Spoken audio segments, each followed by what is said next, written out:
So first and foremost, thank you very much for everyone for joining us this afternoon. The webinar this afternoon is entitled, Does Your Business Truly Add Anything of Real Value to Your Customers? And this webinar has very much been devised from my own experiences in customer engagement and in highlighting very much where the weaknesses lie when sales teams or individuals approach customers. Do they truly add value? What does value actually mean? What is the difference between a value-added sale or a value-based sale and a transactional sale? And how can we focus on the value that we deliver to customers, and what is the difference between the two? So what I'm going to talk about is giving value. How do you add value to a customer such that they close by default? When I engage with customers, I'm very fortunate that the customer engages with me and wants to do business with me and wants to do business with my company. But it's not because our product is any different to anyone else. Yes, our technology is certainly superior to others, but fundamentally, the offering is very similar, but we add value to our customers. So let's go into a little bit more detail. So what am I going to talk about? I'll show you what to do when an opportunity comes to the door. So you receive an incoming inquiry. What do you do when you receive that inquiry? How do you instantaneously add value to the customer? And then I'll talk about my own experiences, two very, very interesting experiences that I've had, both of which have led to significant revenues. One is with an insurance company that wanted to undertake direct mailing, and the other is in relation to a marketing agency that was sending direct mail on behalf of one of its customers. So I'm going to talk you through both of these case studies and explain how I added value during the sales cycle, which actually made closure easier. And many a times we lose deals because of the approach that we take. Now, let's talk about what is the process of adding value. Okay, that's point number one. Point number two is, how do you engage with a new customer, and how do you turn an opportunity into a closed deal, and what are some of the objections that will come our way? Now, the first point, or the first area of adding value to a customer, is one that perhaps we all do, but I've come across many sales teams that don't, and that is meeting the customer. Often, we don't like to meet with customers because we find, well, it's a bit difficult, isn't it? You know, you've got to spend time, you've got to spend energy, you've got to spend effort in entertaining a client who may not actually close. So why meet with them?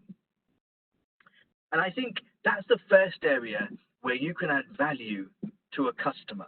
Now, obviously, if a customer is simply ordering five, I don't know, let's not say five because no one really orders 5 business cards, but someone's ordering 100 business cards, you may not decide to meet with them. That's true. Perhaps if it's a restaurant or something like that with a single outlet, perhaps it's not worth meeting with them. But if someone from a very large company wants to order 100 business cards, then it's actually advisable to meet with the customer in order to scope out additional opportunities. Many a times when I've engaged with clients, we've been the only company to actually visit clients.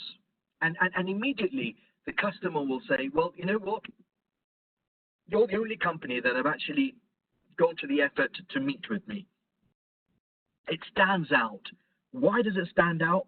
Because when you meet with a client, it demonstrates that you've got skin in the game. You're willing to invest time, energy, and efforts before you see any money. So if there is a client and the print opportunity looks interesting, and in previous webinars and presentations, I've talked about how to recognize an opportunity. Meet with a client. If you can do it in person, do it in person. If you can do it via video, do it via video. But fundamentally, it's important to meet with the client and to show them appreciation for the fact that they have reached out to you. Now, what does meeting with a client enable us to do? Well, first and foremost, it enables us to build rapport with the client. We get to know them. We get to learn more about them. Number two, one gains an appreciation of the entire opportunity. You see, there's only so much that the telephone will deliver. When you're having a phone conversation, clients sometimes are multitasking, they're checking their email, they're on the phone to you, they're probably doing, ordering something online. You may not necessarily have their full, undivided attention. However, when you book a meeting, it's a bit difficult, and it's obviously rude if the client is not going to give you the time. So what I found is when you have a meeting, clients are far more amenable to having a discussion. So number one, they will likely, in all likelihood, they will tell you all of their pains, all of their troubles. Number two, it gives you the opportunity to ask your questions. It might be, what are you paying at the moment? Who are you printing with? What are the challenges you're having? And a range of other questions. So it gives you an opportunity to gain an appreciation for the entire opportunity. And interestingly, I once went to meet a client for whom we were printing catalogs. And we were printing 100,000 catalogs.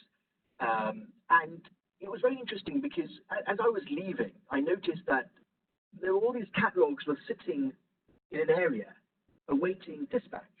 I said, well, you've only approached us to print. Who's doing your mailing? And he said, oh, well, that company does the mailing and they charge X, Y, Z. To which I replied, well, did you know that we also offer a mailing service? The client did not know that, and in turn, we managed to not only win the print, but we also won the mailing. Now, I would never have seen that over the phone. I only saw that because I visited the client. And of course, when I visited the client, it made the company stand out from the crowd. Now, when, of course, you're meeting with a customer, one of the things that I'm often asked is, well, what do I do during the meeting? How do I engage with the customer?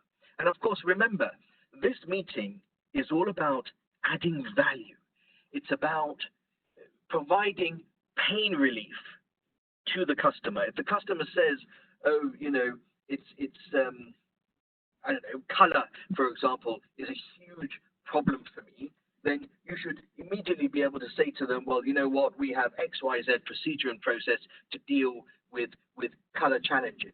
Or the customer might say, my current printer takes forever to get back to me, or is not efficient, or whatever the reason may be. The idea is for you to listen during the meeting, to empathize with the pain.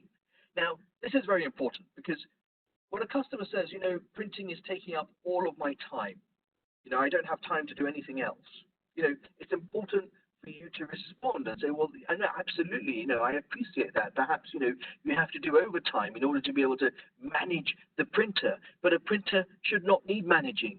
My company takes a proactive approach for X, Y, and Z reason. Perhaps that proactivity may be the fact that you have a web-to-print solution, or you have a certain you have a design team so that the customer is not having to liaise with a design agency and a printer simultaneously. So there's many different solutions or pain relief that you can provide the client immediately. But you'll only get that if you listen during the meeting. Now, the other thing that I always advise people to do is to attend the meeting with some promo items. Now, as printers, we will sort of attend a meeting, and we'll sort of roll up with our samples, and we'll roll up with our color swatch and all the rest of it. But actually, you know, it's quite nice to turn up with some promo items. Now, it may seem quite basic, but when I give someone a pen or a mug or a USB or a charging kit or whatever it may be, it actually goes down quite well, because you've just shown some goodness. You know, you've shown the fact that it's not all about the money, and it should never be about the money. Let's be absolutely clear about this. When you engage with clients, it should not all be about the money, because if it is, then you're simply transacting with that client, and you're not going to be able to retain that client for the foreseeable future if you simply make it about the money. And of course, during the meeting, the client is going to express their pains to you, and you need to provide, as I've said, immediate pain relief, but it's also important to add value by way of taking control of the conversation. So let me give an example. You attend a meeting, and the person says, you know, it's a real headache for me because I have to liaise with 25 offices when it comes to business cards. And all of these guys, they all send their business cards request to me on an Excel sheet. I then have to pass it on to the printer. The printer then sends me the proof. I then send the proof back. Now, the client here is clearly in distress. The way that you would provide pain relief is by saying, well, you know what? We have a web-to-print platform. Anyone can log in from anywhere at any time. They can order their business cards online, and within minutes, they're able to proof and submit. Now, if you haven't, of course, got a web-to-print platform, then I would really suggest that you invest in one. But let's just assume that you have. In that kind of scenario, you've immediately provided pain relief. But what next? So the customer says, well, yes, I really like the idea. This is absolutely fantastic. Well, what happens next? That is when it's important for you as the individual attending the meeting to make the next steps easy. Now, what does that look like? Here is an example of what it looks like to add value by way of taking control of a discussion, taking control of a conversation, and very much hand-holding the client through the journey of onboarding. And as you can see here, I mapped it out. This is a real example, by the way, of how we approach something. So we said to the client, okay, on the 12th of February, you're going to send us print spend and, you know, exactly what you're ordering and how much it's costing. Again, because we met with the client, we were able to do that, and they were amenable to sending us the information. The second phase on the 16th of February, of course, was asking questions. You know, was it single-sided, double-sided? You know, what's the quantity? There's always a discrepancy that needs to be addressed. We then submit a proposal. That proposal is then reviewed by the client, and they come back with more questions. And of course, as you can see, on Monday, the 29th of Feb, we have a meeting with the client, and we begin system development. And this, of course, is mapping out a web-to-print cell. But you'll see how we are adding value to the client by making it easy for them to do business with us. And that's fundamentally important. It's no good saying, well, what do you think? What do you think of this proposal? What do you think of this proposition? Oh, will you get back to me when convenient? No, absolutely not. In this case, time is money, right? So we add value to the customer, and we add value to the customer by mapping things out for them in a way that I've demonstrated before you this afternoon. Now, here is a case study that I wish to share with you. Now, this is a case study of a large insurance provider within the United Kingdom. And what they were doing was they were essentially sending out renewal documents and new business documents for insurance in-house. So someone would go online, they'd obviously purchase a policy, and then the documentation was sent out to them.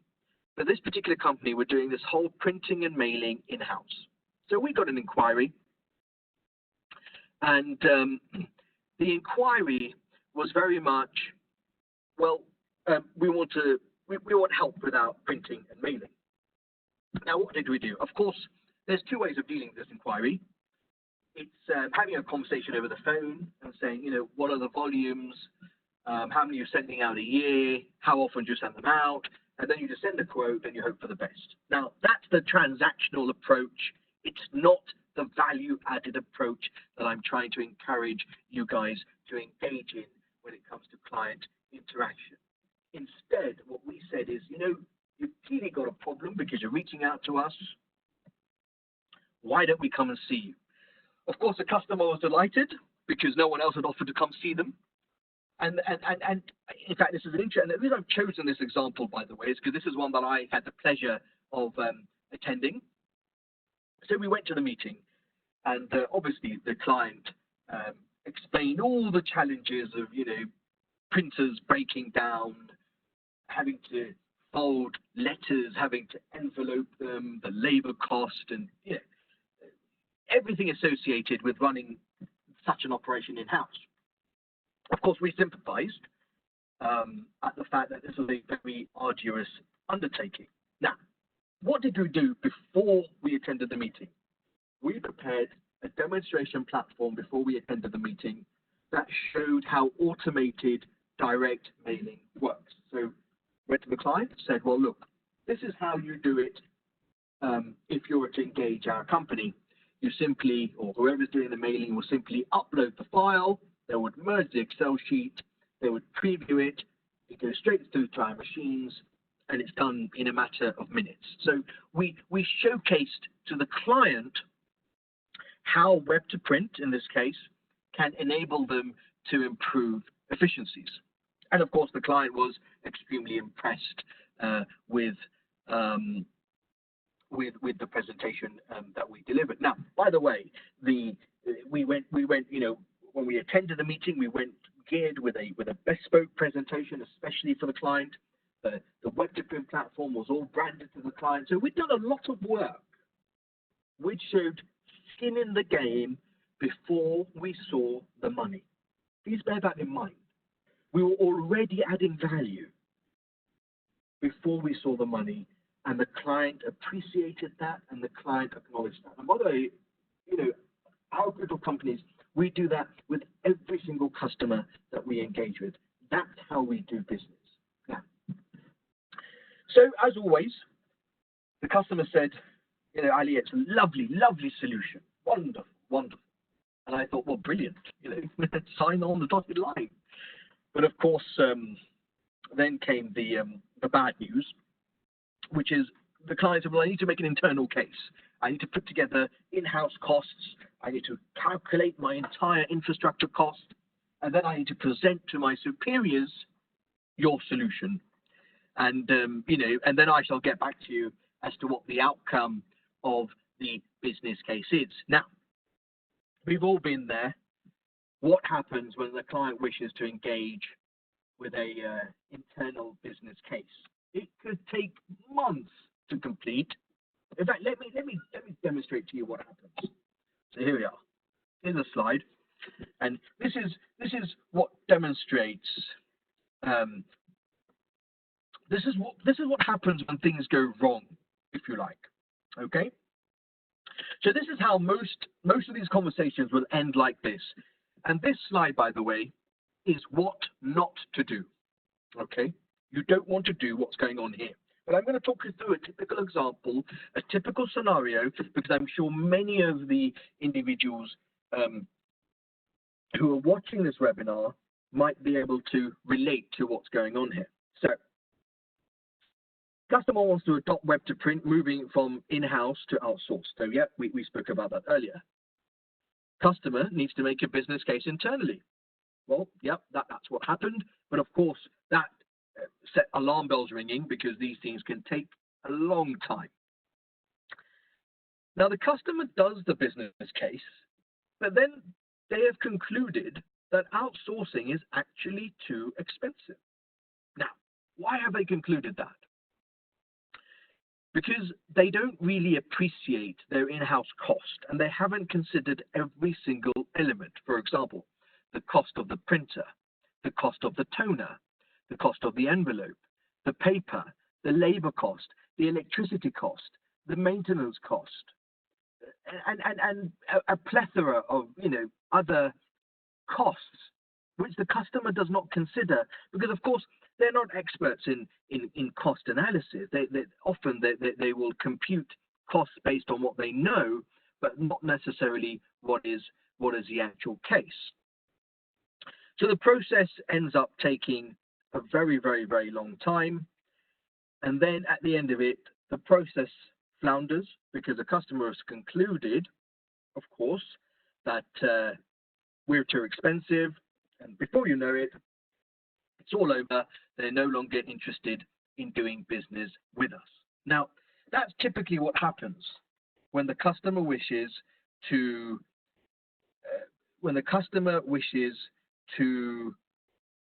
do their own internal business case. Now, how should things be done? What approach does Syncoms take? Well, you know what we do? We say to the customer, well, actually, what we're going to do is we're going to do the business case for you. So what does doing the business case look like? The customer comes along and says, I want to do a business case. We say to the customer, why don't we do the business case for you? We'll do the work. You can then present. I've taken control of the situation. I can now ensure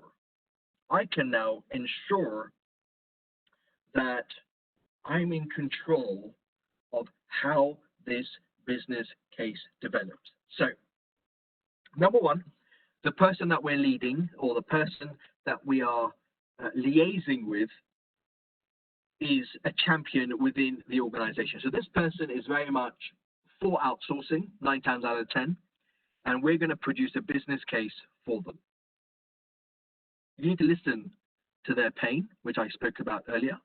Number two, you need to study and scrutinize spend and similar expenditures. So what you guys as printers need to do, okay, is you need to study, you need to scrutinize, qualify, and quantify the entire operation.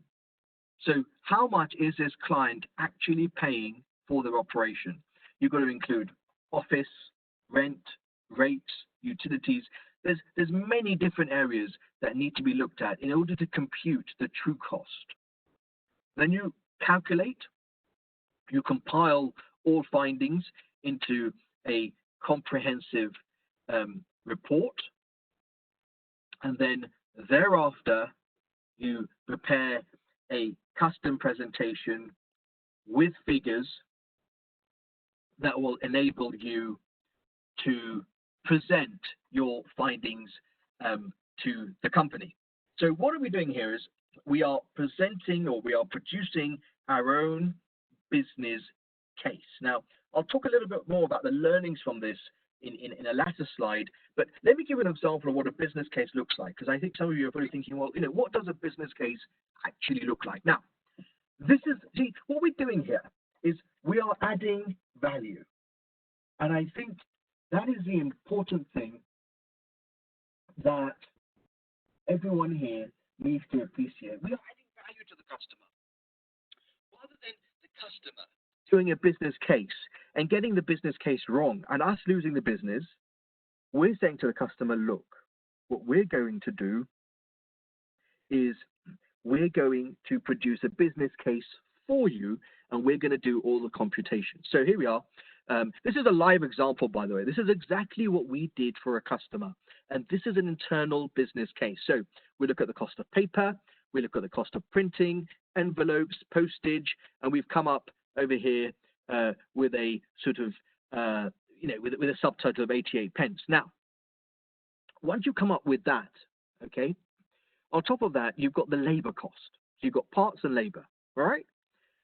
The cost of mail merging, processing the file, printing, stapling, folding, inserting into envelopes, taking it to the postal box or arranging for delivery, And then we also computed at the bottom the cost of maintenance, the cost of utilities, overheads, office space, and then we also took an amount when it comes to labor as well.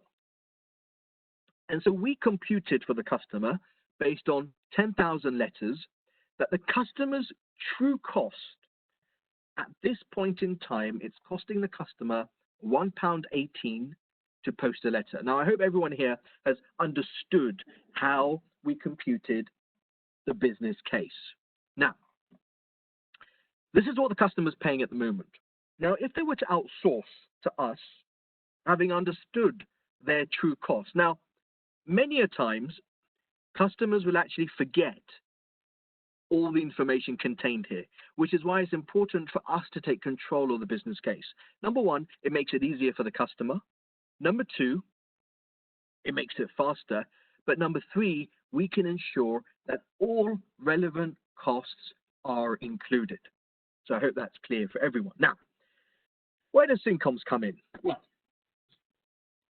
when we now look at the Syncoms approach, we will put together how the Syncoms outsource process is going to work, right? And here we are, and that's in front of you right now. So our proposed outsource mailing process, we labeled it Life with a Hybrid Automation System. The first step is for someone to be able to actually merge the data. So what they do is they will obviously look at the data and they will merge the data that's actually coming in.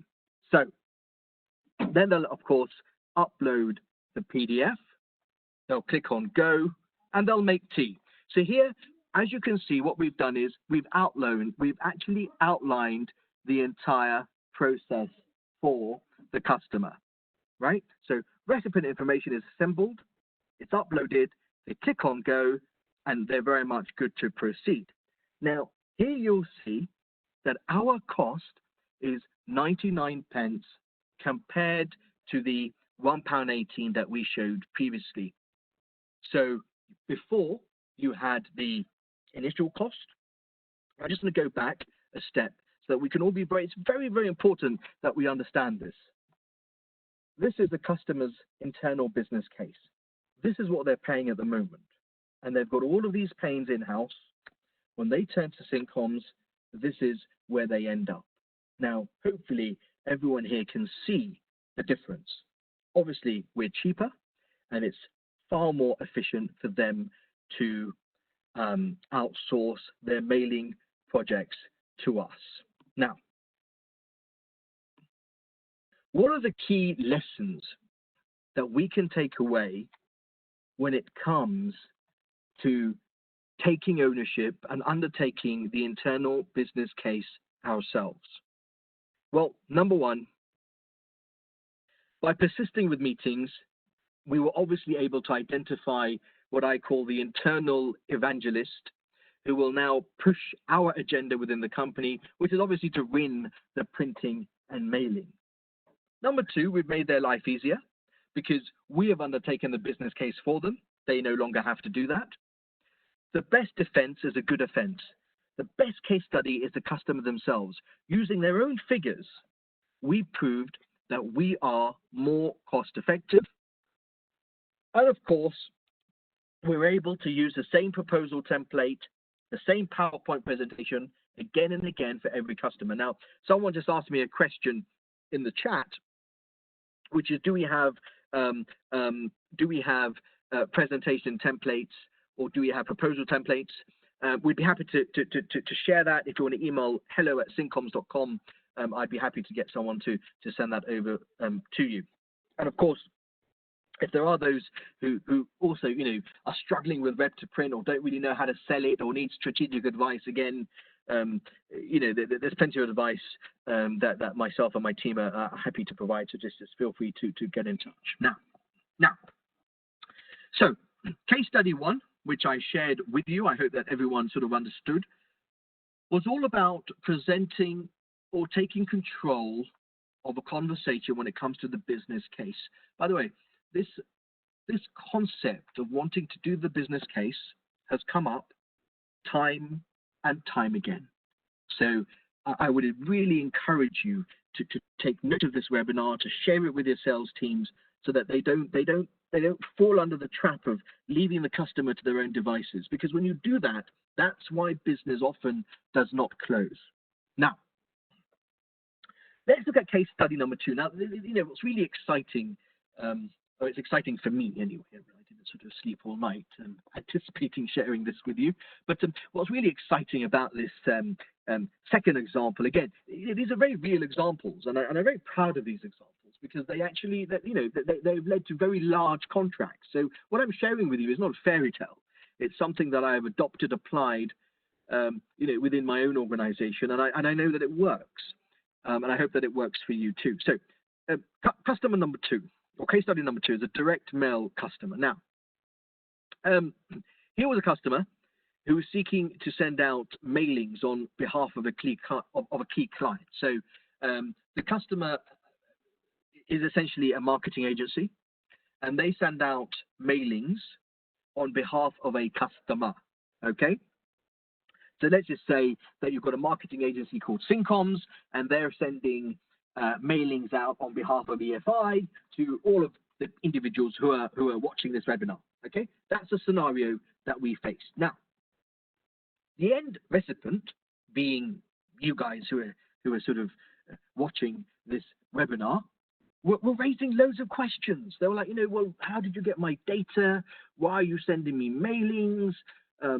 Should you be mailing me? I don't want to receive letters, and various other concerns. Now, the current printer did not really have any solutions to all of these problems that the customer was facing from their end clients. The printer simply wanted to do mailing. We're a mailing house. We're not sort of a counseling service. And in the end, that kind of approach led to the fact that the customer started looking around for alternatives, and they were very fortunate to find Syncoms. Now, what happened during the meeting? Well, again, we attended the meeting, and it's always the same script. It's always the same. What I'm demonstrating to everyone this afternoon is you can use the same process, and it's the same principle every single time. Okay, so we went with our demo web to print platform. We went with our proposal. It had all been, it was all bespoke to the customer, and we actually face the same problem. We face the same questions, which is, well, the end recipient of all these mailings is raising all of these questions. Now, what are you going to do about it? Well, they didn't actually say, what are you going to do about it? What they said was, what can we do about it? And of course, we perceive that as, what are you going to do about it? So we had to put ourselves in a situation where if we're going to win this contract, we've got to deal with this problem that the company is facing. Now, look, we're a print company, we're a technology company. We are not a counseling service, right? So it's not down to us to resolve all of the customer's pains in the strictest sense of the term. But that's not the approach that Syncoms takes, because we like to add value to our customers, and we do see ourselves as a counseling service. And that's the important differentiator for your business, right? Help the customer do business with you, add value. So how did we add value in relation to this particular client? Well, we listened very carefully to what their challenges are. And then we came up with solutions, and we proposed to them what we would do. So let's look at some of the challenges. So, one of the challenges that the customer was raising was, of course, or the end client was raising, the final recipient of the mailing was raising, was, where did you get my data from? Okay. Another question was, can I be removed from your list? So we spoke to the customer and said, look, clearly people have got a lot of questions, and they're calling you with a lot of questions. They end up calling yourselves, they end up calling the person, they end up calling the customer of the agency, and they keep asking these questions. So how do we deal with this issue? Now, the way that we deal with this, we propose to the customer is, why don't you come up with an FAQ document? So why don't you come up with an FAQ that will answer all of the questions? And during this case, the customer said, yes, but, what sort of questions should we include? They were a bit unsure. They never knew what questions to include. And of course, Syncoms said, well, you know what? We will draft the questions for you, and then you can review them, right? So I want everyone here to appreciate how we added value here. The customer is saying, these are the questions that are being raised, or some of the questions. We came up with the idea of including an FAQ within the mailing pack. The customer then says, I'm not sure of all the questions. We then say, you know what? We will have our researchers come up with questions. You can review them, and let's see if this calms things down. That's precisely what we did.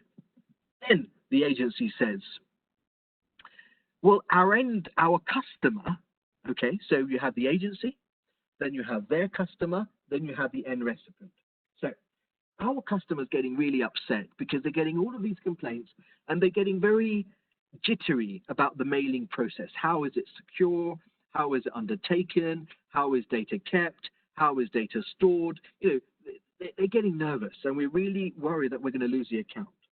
So again, Syncoms says, how about we produce you a flow, and we will show you how the process flow works for mailing, and in turn, you can share this with the customer.